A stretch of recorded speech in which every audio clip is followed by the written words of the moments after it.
Hey there, I'm your health consultant. In today's video, we'll discuss about sugar. The issue is, what would truly happen to your body if you stopped eating sugar for 2 weeks? Let's look at that. Number 1 is you're going to lose your taste for sugar. Why? When you eat sugar, a hormone comes in and pushes your blood sugar down, which makes you want sugar. This is called hypoglycemia. You can get rid of the urge for sweets by cutting out sugar. Second is, you won't be as hungry. The sugar is what makes you hungry all the time. You won't feel as hungry if you stop eating sweets. Why? You regulate your blood sugar levels, which means your cells can now get the nutrients they need. When you live on sugar, your body starts to reject it since sugar is bad for you. That's what insulin resistance means. So the body is suppressing insulin, which controls sugar, since it wants to keep the sugar levels inside the cells low. So the body doesn't think it's good. It's not good. So, if you give it up, this could happen. And not only can you now take in the right amount of fuel. Insulin resistance also stops nutrients, minerals, and vitamins from getting into your body, which is one of the jobs of insulin. Third is you may feel less tired, especially after a meal. If you eat sugar a lot, you'll probably feel fatigued after you eat. This is because of your blood sugar. But once you eat, you won't be as exhausted as you used to be. It only implies that you're not eating as much sugar, which makes the brain sleepy. It's just regular sugar, and now your brain can wake up. Number 4 is you're going to shed too much water and fat. You'll lose a lot of water and some fat in the first week, but after that, you'll lose more and more fat. You won't believe how much water you were holding on to. Some people can shed roughly 13 pounds of water in a week. They're keeping that fluid in their bodies, which can't be good for the heart. Of course, your garments are going to get looser, especially around your waist. One of the greatest ways to know if you're eating too much sugar is by looking at your gut. The stomach gets smaller when you eat less sugar.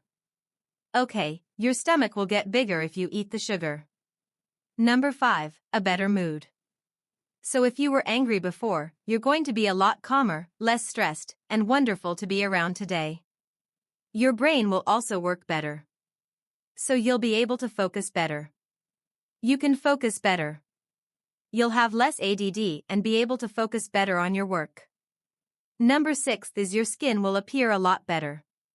You're going to get less pimples. Your skin will shine. That's only a reflection of what happens. When you eat sugar, your insulin and androgens levels rise. This is especially true for women, as androgens levels rise, which can cause acne. In a man's body, more insulin will lower testosterone. So, if you have low testosterone, you're going to have other difficulties. Number 7, you don't feel as stiff. So there will be less swelling. You're going to feel less discomfort. So, what's going on is that we're turning your sugar into fat. It takes 3 days to cut back on the sweets and carbs. For 3 days, your symptoms may get worse. But anyone can tolerate 3 days. You probably won't have any symptoms if you take some potassium and B vitamins from nutritional yeast. So that should be really straightforward. You're making new enzymes at the cellular level so that your body can use fat as fuel. That's what's going on here. You have some little devices that are actually switching to a different fuel source. That's what's going on during the next 2 weeks. Number 8, your arteries are getting less inflamed. That's what happens when you stop eating sugar. Less swelling. It's going to help you in the long run by lowering your risk of having a stroke or heart attack and stopping a clot or plaque from forming. Number 9, your brain cells will start to expand. Why? When you cut back on sugar, your body starts using a different kind of fuel called ketones. Ketones help nerve cells expand. Number 10 is the liver. You're going to start getting rid of some of the fat that has built up in your liver, and you're going to use that as fuel. So you're getting closer to getting rid of the fat in your liver. You probably have a fatty liver if you have a big belly. By doing this, you will lose fat in your liver. And finally, your kidneys will work better. Look at someone who has diabetes. The difficulties are with the kidney. Cutting back on sugar and carbs will really help your kidneys work better.